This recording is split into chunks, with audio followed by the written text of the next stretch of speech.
ইসলাম দেখেন মানুষকে হত্যা করার ব্যাপারে কতটা কঠিন, যে আল্লাহ রাসূল সাল্লাল্লাহু আলাইহি ওয়াসাল্লাম বলেছেন যে মানুষকে ইসলামের শরীয়তের বিধান অনুযায়ী যে মানুষকে শুধুমাত্র 3টা কারণে মানুষকে হত্যা করা যাবে, এই 3টা কারণ ব্যতীত কোনো মানুষকে কখনো যেন হত্যা না করে। এবং ইসলাম এই শিক্ষাই দিচ্ছে যে আপনি অন্যায়ভাবে যদি কোনো ব্যক্তি কাউকে হত্যা করে, তাহলে ওই ব্যক্তি তো তওবা করলে তার গুনাহ তো মাফ হবেই না, এবং রোজ কিয়ামতের দিন, তিরমিজি শরীফের হাদিস, যে রোজ কিয়ামতের দিন আবু সাঈদ খুদরি রাদিয়াল্লাহু তাআলা আনহু থেকে হাদিসটি বর্ণিত, যে রোজ কিয়ামতের দিন যে ব্যক্তি যাকে হত্যা করা হয়েছে, ওই ব্যক্তি যিনি হত্যা করেছে তাকে তার ঘাড় ধরে এবং তার হাত ধরে টেনে হেঁচড়ে নিয়ে আল্লাহ তাআলার দরবারের সামনে উপস্থিত করবেন, এবং করার পরে আল্লাহ তাআলাকে বলবেন যে আল্লাহ রব্বুল আলামিন, আপনি এই ব্যক্তিকে জিজ্ঞাসা করেন যে দুনিয়ার জমিনে সে আমাকে কেন হত্যা করেছে। আলহামদুলিল্লাহ, আল্লাহ তাআলা আমাদেরকে সুস্থ থেকে পবিত্র জুমার দিনে মসজিদে আসার তৌফিক দান করেছে। এজন্য আমরা সকলে আল্লাহ তাআলার শুকরিয়া আদায় করি। সকলেই বলে আলহামদুলিল্লাহ।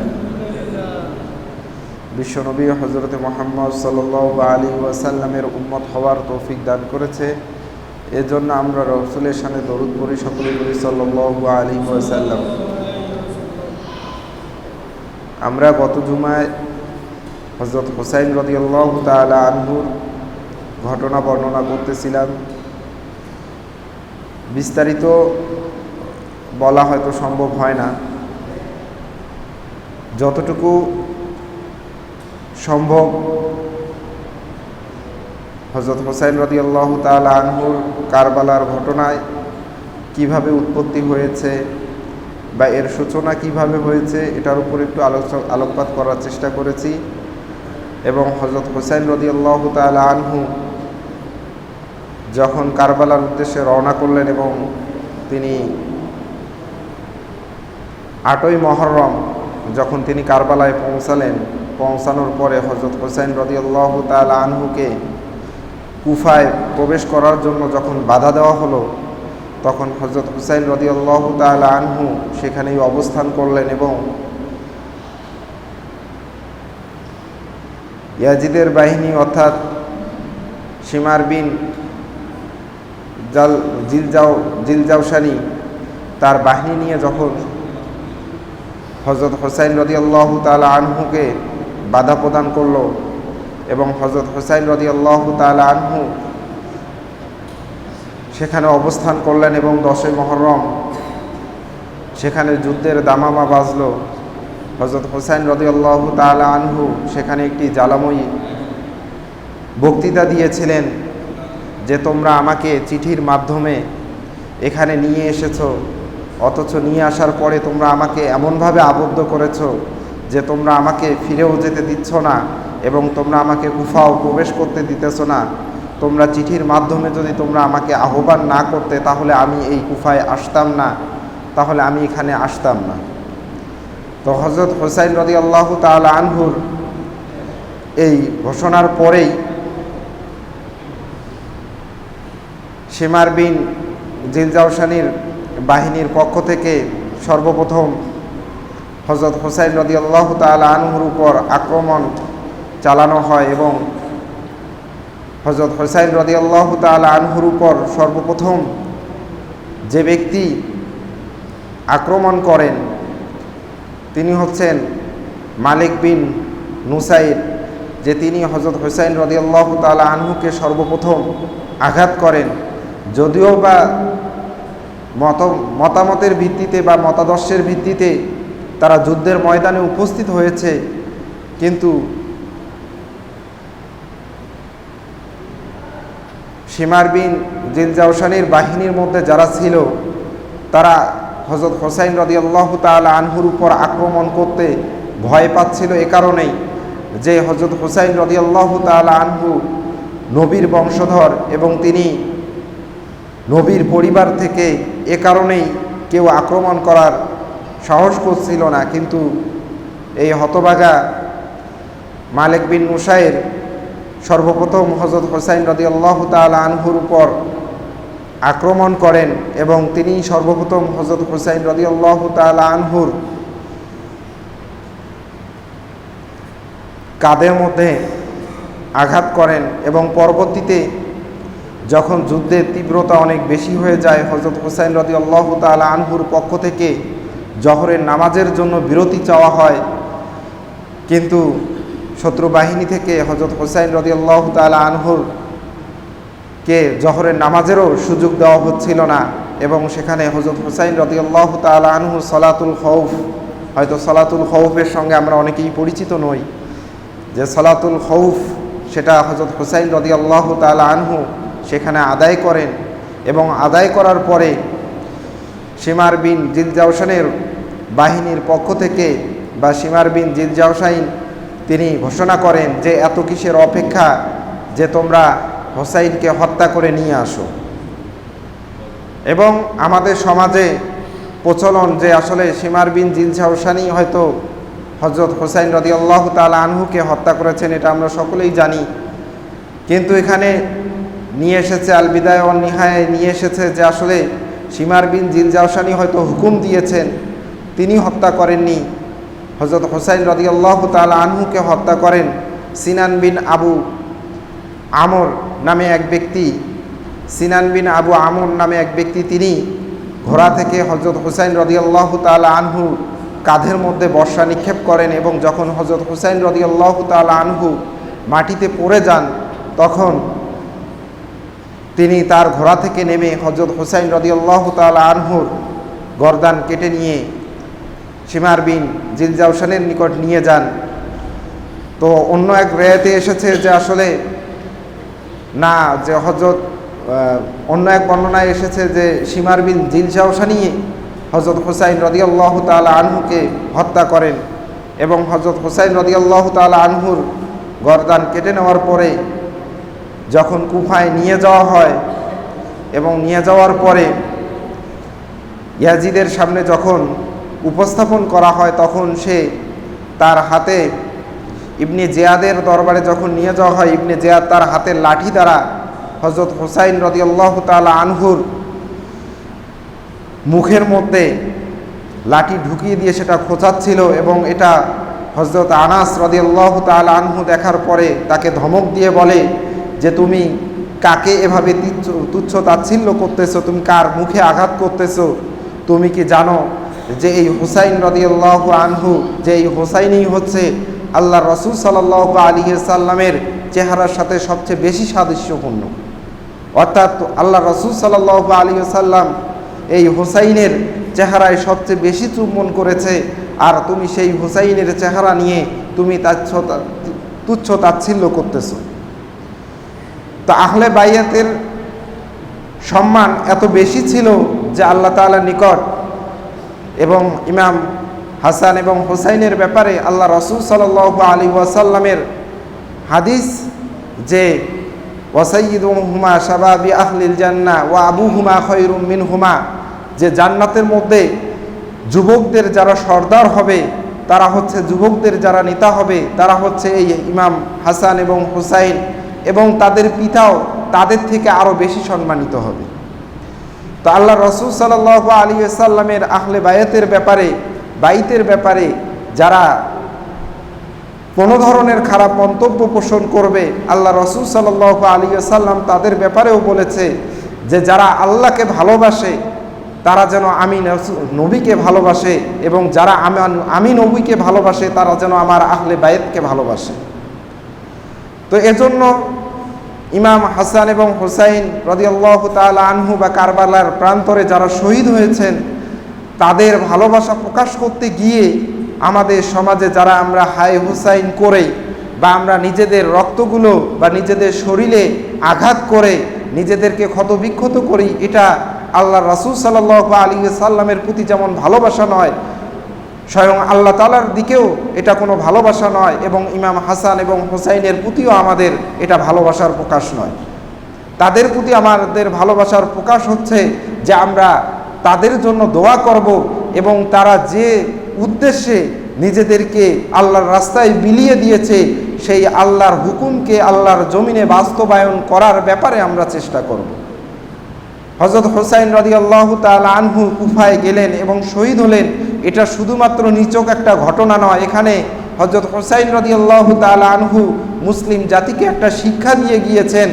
যে অন্যায়ের কাছে, অন্যায় যেটা অন্যায় সেটার কাছে তুমি কখনোই মাথা নত করবে না, এবং অন্যায়কে তুমি যদি পারো তাহলে তোমার যতটুকু ক্ষমতা রয়েছে সেটা দ্বারা তুমি প্রতিহত করতে চেষ্টা করবে। অর্থাৎ তোমার খেলাফতের দায়িত্ব, অর্থাৎ তোমার রাষ্ট্রের দায়িত্ব তুমি এমন কোনো জালিমের হাতে দিয়ে তুমি নিশ্চিন্তে সেখানে ঘুমাতে পারো না।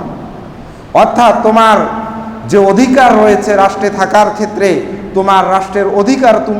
তোমাকেই রক্ষা করতে হবে। অর্থাৎ আপনার যদি সেই ক্ষমতা না থাকে তাহলে হয়তো আপনি সেখান থেকে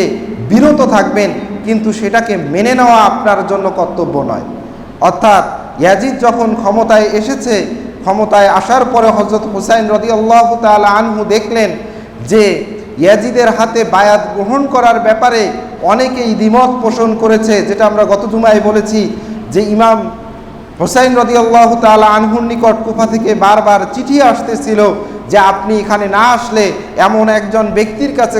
রাষ্ট্র ক্ষমতা দেওয়া হয়েছে যিনি মদ, জেনা এসব কাজের ব্যাপারে তিনি লিপ্ত রয়েছেন, এবং যিনি অন্যায় অনেকগুলো কাজ মানুষের উপর চাপিয়ে দিচ্ছে, এবং সাধারণ মানুষের উপর তিনি কুফাবাসীর উপর জুলুম অত্যাচার করতেছে। এটা যদি আপনি প্রতিহত না করেন তাহলে হয়তো এই বেদাতপূর্ণ কাজগুলো সমাজে বেশি সয়লাভ করবে। এবং হযরত হুসাইন রাদিয়াল্লাহু তাআলা আনহুর উদ্দেশ্যই এটা ছিল যে আমি যদি তার হাতে বায়াত গ্রহণ করি তাহলে তার এই অন্যায় এবং জুলুমগুলো হয়তো মানুষেরা মনে করবে যে এটা বৈধ হয়ে গিয়েছে, যেটা আমাদের বর্তমান সমাজেও আমরা দেখতে পাচ্তেছি যে এখন মানুষকে হত্যা করা একটা সহজ লক্ষ্য হয়েছে। আমরা কিছুদিন আগেও দেখেছি যে আমরা এই সপ্তাহেও দেখেছি যে একজন মানুষকে একজন মানুষ কত নির্মমভাবে হত্যা করতে পারে। অথচ আল্লাহ রাসূল সাল্লাল্লাহু আলাইহি ওয়াসাল্লাম তার একটি হাদিসে বলেছেন, যে হাদিসটি হচ্ছে যে ইয়া ইবাদি ইন্নাল মালাইকাতা ক্বালাত ইয়া রব্বি আতাইতা বানি আদামা দুনিয়া ইয়াকুলুহু ফিহু ওয়া ইয়াশরাবু ওয়া ইয়ালবাসু, যে আপনি দুনিয়ার জমিনে ফেরেশতারা আল্লাহ তাআলাকে বলতেছে যে হে আল্লাহ, আপনি দুনিয়ার জমিনে মানুষদেরকে দুনিয়া দিয়েছেন, অথচ তারা তার থেকে আহার করবে, অর্থাৎ তারা তার থেকে খায়। ইয়াকুলুনা ফিহি ওয়া ইয়াশরাবুনা ওয়া ইয়ালবাসুনা ওয়া নাহনু নুসাব্বিহু বিহামদিকা, যে আমরাই তো আপনার প্রশংসা করি এবং আমরাই তো আপনার কৃতজ্ঞতা প্রকাশ করি, এবং ওয়ালা নাকুলুহু ওয়ালা নাশরাবু ওয়ালা নালহু, যে আমরা তো সেখানে কোনো কিছু খাই না এবং আমরা কোনো কিছু পানও করি না, আমরা কোনো কিছু পরিধানও করি না। ফাকামা জাআলতা লাহুমুদ দুনিয়া, যে অথচ দুনিয়া আপনি তাদেরকে দিলেন, তা ফাজআল লানাল আখিরা, এবং আখিরাতটা আপনি আমাদেরকে দিয়ে দেন। তখন আল্লাহ বলতেছে যে ক্বালা লা আজআলু, যে লা আজআলু সলিহা, যে আমি এই সলিহা দুররিয়াতি মান খলাকতু বিয়াদি, যে আমি আমার এই সৎ বান্দাগুলোকে আমি তোমাদের নিকট দেব না, তোমাদের চেয়েও তাদেরকে সম্মানিত কম করব না, কারণ আমি তাদেরকে নিজ হাতে সৃষ্টি করেছি। আর তোমাদের ব্যাপারে কামা কুলতু লাহু কুন ফাকানা, যে তোমাদের ব্যাপারে আমি বলেছি যে তোমরা হয়ে যাও, আর তোমরা হয়ে গিয়েছো। যে আল্লাহ রাসূল সাল্লাল্লাহু আলাইহি সাল্লাম মানুষের মর্তবা বর্ণনা করতে গিয়ে আল্লাহ তাআলার কথাগুলো এভাবে বর্ণনা করে দিয়েছেন যে আল্লাহ তাআলা বলতেছে যে আমি এই মানুষগুলোকে তো আমি এত আদর এবং এত যত্ন করে আমি নিজ হাতেই সৃষ্টি করেছি, অর্থাৎ এই মানুষের সম্মানটা আমি কম রাখতে পারি না। অর্থাৎ দুনিয়ার জমিনে যা কিছু রয়েছে সব কিছুর বিনিময়ে হলেও এই মানুষের সম্মান আমি আল্লাহ তাআলার নিকট অনেক বেশি। এত বেশি কেন? যে আল্লাহ তাআলা পবিত্র কোরআনে বলতেছে যে ওয়ালাকাদ কাররামনা বানি আদমা ওয়া হামালনাহুম ফিল বাররি ওয়াল বাহরি ওয়া রাযাকনাহুম মিনাত তাইয়্যিবাত ওয়া ফাদ্দালনাহুম আলা কাসীরিম মিম্মান খালাকনা তাফদীলা, যে ওয়ালাকাদ কাররামনা বানি আদমা ওয়া হামালনাহুম ফিল বাহরি, যে এই দুনিয়ার জমিনে মানুষদেরকে আমি তো সম্মানিত করেছি এবং তাদেরকে আমি এত বেশি সম্মানিত করেছি যে সম্মানিত করার পরে তাদেরকে আমি সমুদ্রে আরোহণ করিয়েছি, অর্থাৎ তাদেরকে আমি সমুদ্রে চলাচলের ব্যবস্থা করে দিয়েছি। আচ্ছা, স্থলভাগে অনেক প্রাণী রয়েছে যাদেরকে আল্লাহ তাআলা এত নিরাপদে চলাচল করার, সমুদ্রের উপর চলাচল করার মতো সুযোগ দেননি,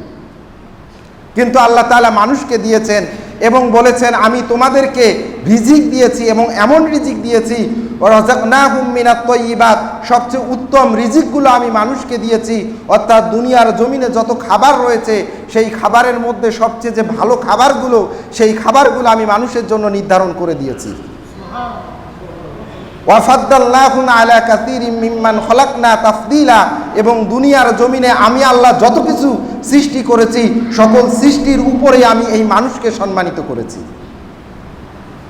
তো মানুষকে আল্লাহ তাআলা এত বেশি সম্মানিত করেছেন, অথচ আমাদের সমাজে এখন এমনভাবে ফিতনাগুলো ছড়িয়ে গিয়েছে যে ভাইয়ের শত্রু ভাইকে তৈরি করা হয়েছে, ভাইয়ের শত্রু বোনকে তৈরি করা হয়েছে, বোনের শত্রু ভাইকে তৈরি করা হয়েছে। সামান্য থেকে সামান্য বিষয় নিয়ে আমরা একজন মানুষ আর একজন মানুষকে হত্যা করার ব্যাপারে কোনো দ্বিধাদ্বন্দ্ব করি না। তো এই হত্যা করার ব্যাপারে আল্লাহ তাআলা আরেক জায়গায় বলেছেন যে আমি এই মানুষদেরকে, কোনো ব্যক্তি যদি একজন ব্যক্তিকে অন্যায়ভাবে হত্যা করে তাহলে সে যেন মনে রাখে সে যে দুনিয়ার জমিনে যত মানুষ রয়েছে সকল মানুষকে সে হত্যা করল। অথচ আল্লাহ তাআলা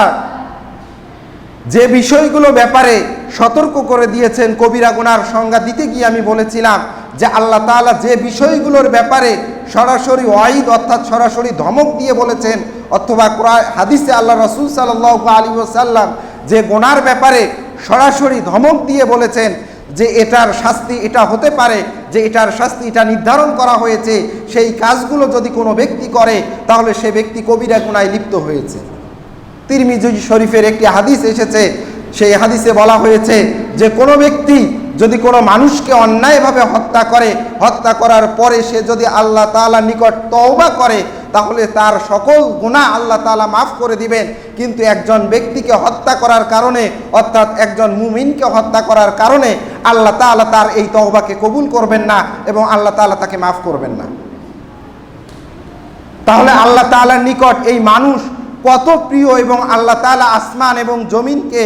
যে কোরআনের ভাষায় যে আল্লাহ তাআলা আসমান এবং জমিনকে ফি সিত্তাতি আইয়ামিন সুম্মা ইস্তাওয়া আলাল আরশ, যে আসমান এবং জমিনকে আল্লাহ তাআলা 7 দিনে সৃষ্টি করেছেন বা 6 দিনে সৃষ্টি করেছেন।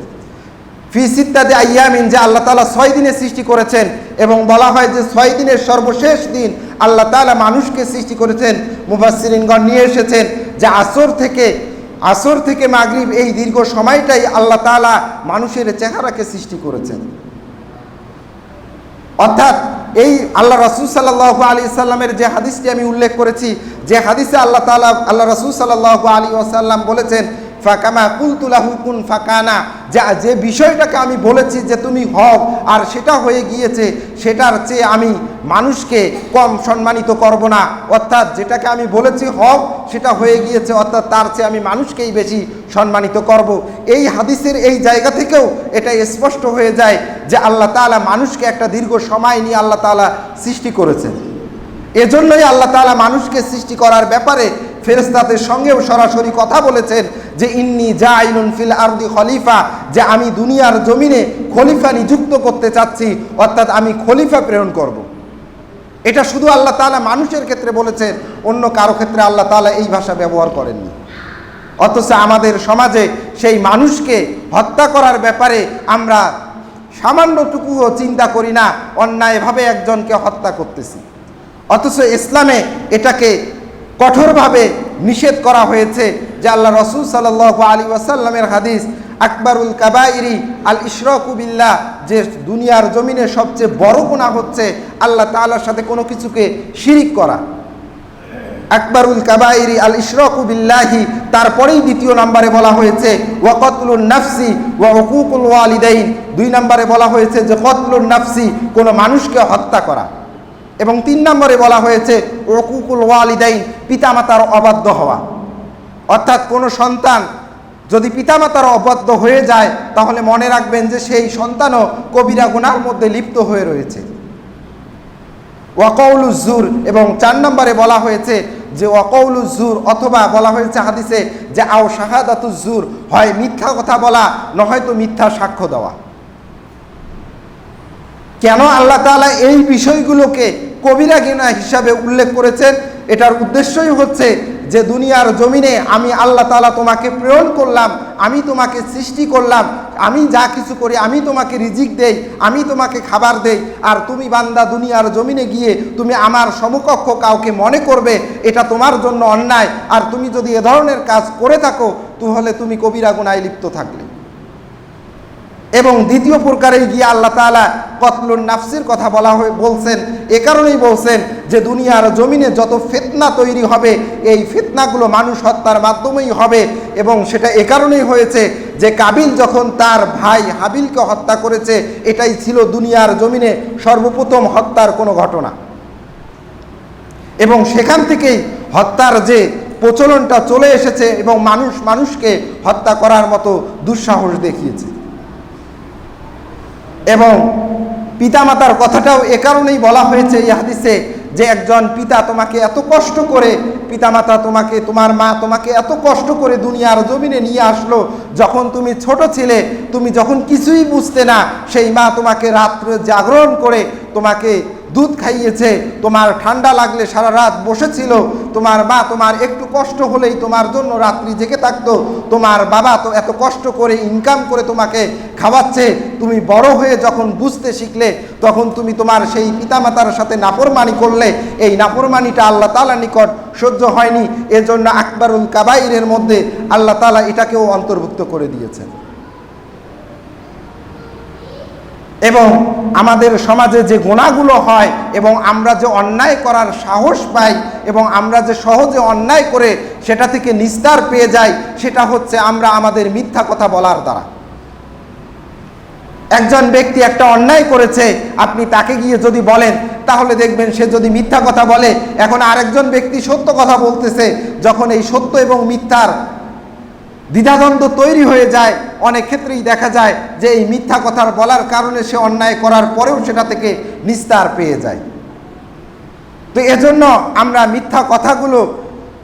যখন বলি তখন আমরা অন্যায়ের দিকে নিজেদেরকে ধাবিত করে নেই এবং অন্যায় করার পরেও আমরা এটা চিন্তা করি যে আমি যদি এভাবে মিথ্যা সাক্ষীটা দেই তাহলে হয়তো বা আমি এটা থেকে নিস্তার পেয়ে যাব। এজন্যই আল্লাহ তাআলা বলতেছে যে তোমরা যদি এই মিথ্যা কথা বলো তাহলে এটাও তোমাদের কবিরা গুনার অন্তর্ভুক্ত। ইসলাম দেখেন মানুষকে হত্যা করার ব্যাপারে কতটা কঠিন, যে আল্লাহ রাসূল সাল্লাল্লাহু আলাইহি ওয়াসাল্লাম বলেছেন যে মানুষকে ইসলামের শরীয়তের বিধান অনুযায়ী যে মানুষকে শুধুমাত্র 3টা কারণে মানুষকে হত্যা করা যাবে, এই 3টা কারণ ব্যতীত কোনো মানুষকে কখনো যেন হত্যা না করে। এবং ইসলাম এ শিক্ষাই দিচ্ছে যে আপনি অন্যায়ভাবে যদি কোনো ব্যক্তি কাউকে হত্যা করে তাহলে ওই ব্যক্তি তো তওবা করলে তার গুনাহ তো মাফ হবেই না, এবং রোজ কিয়ামতের দিন, তিরমিজি শরীফের হাদিস, যে রোজ কিয়ামতের দিন আবু সাঈদ খুদরি রাদিয়াল্লাহু তাআলা আনহু থেকে হাদিসটি বর্ণিত যে রোজ কিয়ামতের দিন যে ব্যক্তি যাকে হত্যা করা হয়েছে, ওই ব্যক্তি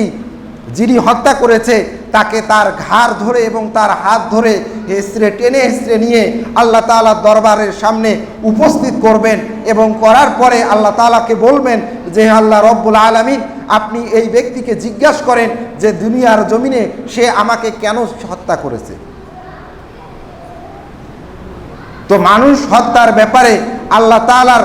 হুকুমগুলো এত কঠিন যে যদি এটা এত সহজেই হতো তাহলে মাত্র 3টা কারণ ছাড়া একজন ব্যক্তিকে হত্যা করার ব্যাপারে ইসলাম অনুমতি দিত না। কোনো ব্যক্তি, সেই 3টা কারণ হচ্ছে যে এই 3টা কারণেই শুধু একজন মানুষ আর একজন মানুষকে হত্যা করতে পারবে। আর কোনো ব্যক্তি যদি কাউকে হত্যা করে তাহলে মনে রাখবেন যে ওই ব্যক্তি যেমন দুনিয়ার জমিনেও শান্তিতে থাকবে না এবং রোজ কিয়ামতের দিনও আল্লাহ তাআলা তাকে জাহান্নাম ছাড়া অন্য কোথাও নিক্ষেপ করবেন না। তো সেই 3টা কারণ হচ্ছে যে যদি কোনো বিবাহিত পুরুষ যদি কোনো মেয়ের সঙ্গে জেনায় লিপ্ত হয়ে যায়, অর্থাৎ বিবাহিত নারী পুরুষ যদি জেনায় লিপ্ত হয়ে যায় তাহলে তাদের অর্ধ কোমর পর্যন্ত মাটিতে পুঁতিয়ে রেখে সেই ব্যক্তিকে পাথর নিক্ষেপ করে তাকে হত্যা করার বিধান রয়েছে। এটা হচ্ছে ইসলামের বিধান। অর্থাৎ কোনো ব্যক্তি যদি বিবাহিত হওয়ার পরে সে যদি জেনায় লিপ্ত হয় তাহলে তাকে এভাবে হত্যা করা ইসলাম অনুমতি দেয়। এবং আরেকটি কারণ হচ্ছে যে কোনো ব্যক্তি যদি কোনো ব্যক্তিকে অন্যায়ভাবে হত্যা করে, তাহলে যিনি হত্যা করেছেন তার শাস্তিটা ইসলাম এত কঠোরভাবে দিয়েছে, কুতিবা আলাইকুমুল কিসাস, যে কিসাসের বিধান দিয়েছে, যে ব্যক্তি হত্যা করেছে যেভাবে তাকে হত্যা করা হয়েছে ওই ব্যক্তিকে যদি প্রমাণিত হয় যে এই ব্যক্তি তাকে হত্যা করেছে, তাহলে সেক্ষেত্রে তাকেও নিয়ে এসে ঠিক অনুরূপভাবেই তাকে হত্যা করতে হবে। অর্থাৎ তাকে হত্যা করার ব্যাপারে যে তাকে এভাবে হত্যা করেছে, তাকে যদি পাথর মেরে হত্যা করা হয়, তাহলে যিনি হত্যা করেছেন তাকেও সেম পাথর মেরে হত্যা করতে হবে। এই দুই ধরনের ব্যক্তিকে ইসলাম হত্যা করার অনুমতি দিয়েছে, এবং